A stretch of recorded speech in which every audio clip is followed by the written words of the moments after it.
지역 얘기도 빼놓을 수가 없습니다. 네. 특히 이제 인천 같은 경우에는 교통에 대한 관심이 굉장히 많고 끊임없이 개선해야 될 부분들이 드러나고 있는데 미추홀구뿐만 아니라 이제 중구, 동구, 지하철 3호선 조기 착공에 대한 열망이 굉장히 있습니다. 이 부분도 좀 계획을 밝히셨잖아요. 그게요. 이제 문제는 뭐냐면 우리 인천 지하철이 1호선, 예. 2호선 네. 등이 이제 1990년대부터 2016년대까지 이루어지는데 전부 종축으로 돼 있습니다. 계양 쪽에서 뭐 가로지르는 송도 선이 쪽으로- 없다는 없습니다. 말씀이네요. 계양에서 송도 쪽으로 또 예를 들어서 뭐 이제 저쪽 서구 쪽 청라 쪽에서 이제 노년 신도시 쪽으로 이렇게 종축으로 연결된 남북으로만 이렇게 횡축으로 있는. 가는 게 없습니다. 네. 그러니까 동서로 가는 게 특히 문제가 뭐냐면 하객동에 법조타운이 있는데 이 경기도 수도권에서 법조타운에 지하철이 없는 데가 유일한 게입니다. 그래서 이 문제에 대해서 여러 이제 제안들이 있었고 인천시에서도 용역을 지금 발주를 해서 곧 결과가 나옵니다. 네. 작년부터 해가지고 구도심권의 광역교통망을 어떻게 우리가 만들 거냐 이 문제 가지고 용역 보고서가 나옵니다. 나와서 나오게 되면 이제 일단 이 수인선이 지나가거든요. 우리 예. 저희 지역에 인하대 앞으로. 그러니까 그 수인선을 끌어서 인하대역에서 법조타운 또 그게 신세계 터미널로 이어지는 종축에. 그러니까 윤관석 의원은 그거를 이제 저기 남동구 쪽으로 연결하는 그 생각을 가지고 있거든요. 그러면은 이제 저희 지역에서 중구까지 트램을 연결한다면 예.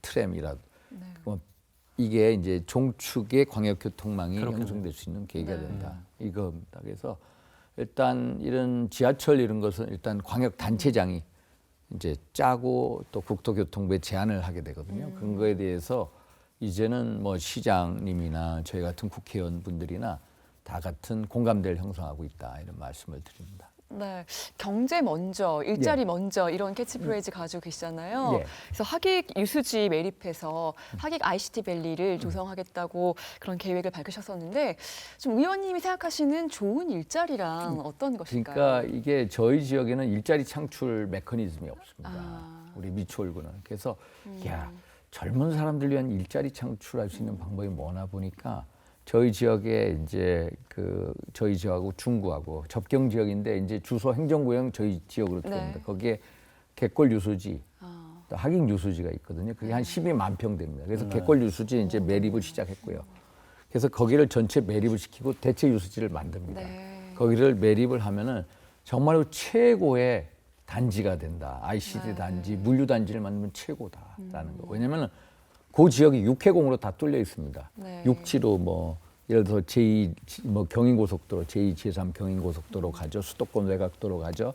거기서 또 항만 가깝죠. 네. 또 거기서 인천대교 타면은 공항 가죠. 육해공이 그렇게 뚫려 있는 최적의 입지 조건이 없다. 그래서 인천발전연구원에서 그 용역을 최근에 결과를 냈고 그래서 매립을 시작했고 이게 매립이 되면 매립 비용이 한 1,200억 가량 드는데 네. 매립을 이제 대기업이 들어오면서 자가 부담을 해서 하면은 최고의 일자리 창출 단지를 만들 수 있다라는 게 저희 생각입니다. 네, 기대가 예. 됩니다. 지역민들이 이런 비전과 계획을 현실에서 분명히 4년 안에 바라볼 수 있기를 기대하겠습니다. 21대 국회 얘기도 이제 해봐야 되겠습니다. 4선 의원으로 어떻게 보면은 밖에서 바라보는 중견 정치인으로서는 당내에서 충분한 이제 입지를 노릴 수 있는 그런 자리다. 뭐 이제 민주당 같은 경우에는 이제 원내대표가 이미 4선 의원들이 이제 새로 선출이 됐고요. 김태년 의원이. 근데 이제 공교롭게도 보수 진영이 지금 어떻게 나아갈지 위성정당인 원철 대표가 있는 미래한국당이 아직 어떻게 될지도 모르는 상황이고 복당도 이제 국민들의 어떤 마음을 물어봐야 된다고 말씀하셨는데 바라보는 그 보수의 개편 지형도가 좀 있을까요? 그게 현재 참 안타까운 상황입니다. 야권이. 그러니까 야권이 바로 서야 문재인 정부가 제대로 갈 수 있다. 예. 그게 대한민국이 잘 되는 길이다라는 신념이고요. 어떤 복당보다는 큰 틀의 야권 재편은 어떻게 되느냐. 정말로 이 미래한국당하고 통합당하고 바로 통합하겠다. 이게 능사만은 아니다라는 거. 예. 오히려 문재인 정부를 어떤 전략적으로 견제를 하고 잘 되게 할 수 있는 방향이 있을 수 있다. 예? 그래서 통합해서 같이 한 묶음을 가는 것보다 오히려 각자 가고 새로운 색깔로 가고 중도로 어떤 이 수도권으로 외연 확장을 하는 뭐 예를 들면 국민의당도 있지 않습니까? 예. 안철수 대표도 있고 예. 여러 가지 큰 틀의 야권 재편이라는 쪽에서 생각을 해야 된다. 그래서 중요한 것은 그렇게 하면서 사람을 모아야 되는 것도 필요하지만은 특히 중요한 게 사고를 모아야 된다. 사고. 우리 사고를 바꿔야 된다. 단지 집권을 목표로 하는 게 아니라 지금까지 정치관을 완전히 바꿔서 새로 태어나겠다라는 신념으로. 그러니까 이 현재 미래통합당이나 뭐 이런 것을 자발적으로 해체해서 새로운 그림의 당. 네.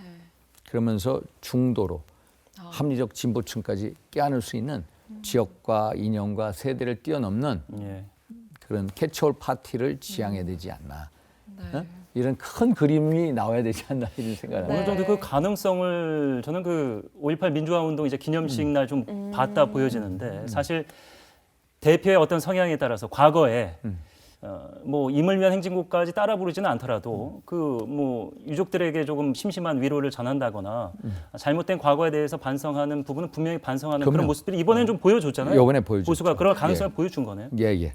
그런 식으로 우리가 정말로 국민의 가슴에, 네. 마음에 이 수준에 맞는 그런 걸 했어야 되는데 미래통합당은 미래통합당 사람들만의 신념, 가치색이 너무 빠져 있었다. 예. 국민이 우리를 어떻게 보느냐라는 거에 대해서 너무 등한시했다. 그래서 지난번에 그런 어떤 참패를 당했다라는 생각이거든요. 그래서 어떤 지금까지 정치 관행을 내 전체 바꿔야 되겠다라는 예. 환골탈퇴하겠다. 자발적으로 해체할 용기도 있고 그런 식으로 새로 태어나지 않는다면 이제 다시 집권의 기회가 없을 수도 있다.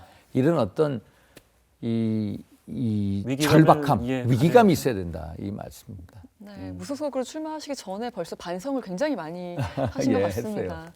네, 범보수 계열에서 유일하게 살아남은 중진 의원이시기 때문에 음. 지금 또 인천시장 출마에 대한 아. 관심이 모아지고 있습니다. 혹시 계획이 있으신가요? 정확하게 2년 후입니다. 그런 계획은 없고요. 예. 네. 그런 뭘 해야 되겠다 그런 계획은 없고 인천시장에 대해서 저는 그런 생각합니다.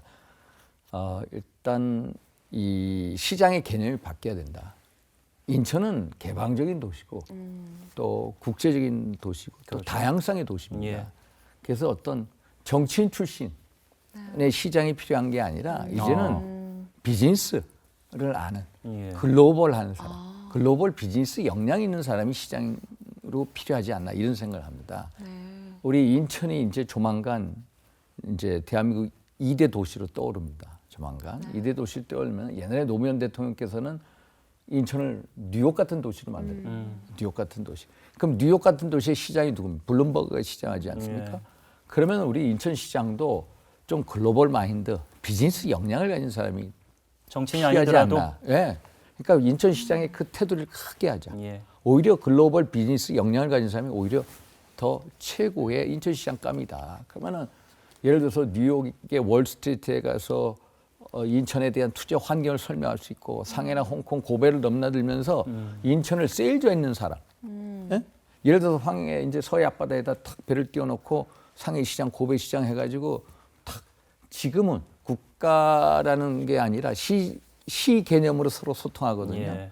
국가 간에 이 구멍이 뚫린다. 포러스라는 개념을 쓰는데 시가 서로 이게 통하는 시대 그러면 딱 서해 바다에다가 탁 그 뭘 띄워놓고 앞으로 이 상해, 홍콩, 고베를 넘나들고 북한까지 가는 이 동북아시아권의 어떤 경제 이런 문제 어떻게 할 건가? 그 정도로 가야 인천을 세일즈할 수 있다라는 그런 개념의 시장이 필요하지 않나 이런 생각을 합니다. 저는 오늘 또 의원님 말씀 들으면서 저는 이제 문화평론을 하고 있는데요.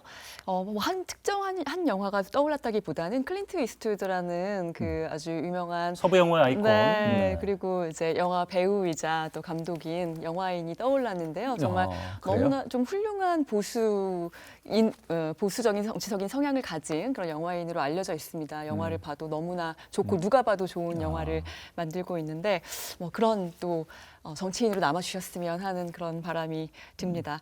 혹시 저희 시청자 여러분들께 추천해주고 싶은 책이 있으신가요? 책이나 영화? 제가 예전에 최인호 선생을 좋아했습니다. 그분이 이제 폐암으로 돌아가셨는데 한 5, 6년 됐죠. 그분이 타계하시기 전에 제가 소설책을 거의 다 읽었는데 그 중에 하나 상도라는 5권짜리 책. 상도. 네. 그러니까 이제 조선 말기 이제 의주 상인 얘기, 임상옥에 대한 일대기인데 이 일대기를 보면 임상옥이라는 사람이 청나라 땅에 가서 이제 네. 거기 어떤 그 중국 여자를 살려주는 얘기입니다. 인간적으로 네. 모든 돈을 다 그 사람한테 주고 그래서 결국 본인은 파면당합니다. 자기 주인한테. 네. 그런데 그 청나라 그 여자 국경을 넘어서서 인간적으로 다 베풀었던 그 여자가 고관대작의 부인이 돼가지고 네. 조선 땅에는 임상옥이를 찾는 거예요. 네. 임상옥이를 찾아가지고 거금을 줘. 사업을 하라고. 거금을 줘서 결국 임상옥이가 조선 말에 그 내탕급 있죠. 왕실의 재산은 더 많은 재산. 여기서 얘기한 게 상업, 비즈니스는 결국 인간이다. 네. 상즉인이다라고 했는데 정치도 정치정자 써서 정즉인이다. 네. 정치하는 것도 인간성에 호소하고 인간성에 곡진할 때 최고의 정치가 있다. 어떻게 보면은 단군 신화에 나오는 홍익인간, 널리 인간 세계를 이롭게 한다는 그 개념이야말로 한국적상에 가장 필요한 정치 개념이다라는 제 신념이 있는데 그 신념을 뒷받쳐 주는 게 바로 아, 상도라는 겁니다. 네. 정치도 이제 정즉인, 비즈니스도 비즈니스 상자, 상업 상자, 상즉인. 그래서 상도라는 책을 네. 제가 좋아합니다. 예. 결국에는 장사만 사람을 남기는 것이 아니고 정치도 결국에는 사람을 남기는 것이다. 예. 이런 말씀해 주셨는데 이 시대를 이끌어가는 그 오피니언 리더들의 덕목이라고 보여지기도 하는데 또 다른 덕목을 좀 전해 주신다면 어떤 게 있을까요? 오피니언 리더들의 동목은 이제 우리가 이제 그 패러다임 시프트, 네. 패러다임 변환의 시대에 살고 있다. 이제 지금 이제 4차 산업혁명 시대가 오잖아요. 예. 오는데 4차 산업혁명이 정말로 우리 가까이 오면은 우리의 일하는 방식이라든지 또 생활 방식이라든지 국가 운영 방식 다 변할 달라져야겠죠. 수밖에 없다. 예. 변할 수밖에 없으면은 우리 오피니언 리더들이 국회의원들이 뭘 해야 되느냐. 그런 시대를 미리 대비해서 국회 차원에서 뭐 미리 세미나도 열고 또 정책도 만들고 또 필요한 부분에 대해서 또 이렇게 육성도 하고 예. 그런 4차 산업 시대에 미리 오기 전에 선제적으로 해 나가는 게 우리 오피니언 리더들이 해야 할 뭐 그쪽이 조언이 아닌가 이런 생각을 합니다. 예.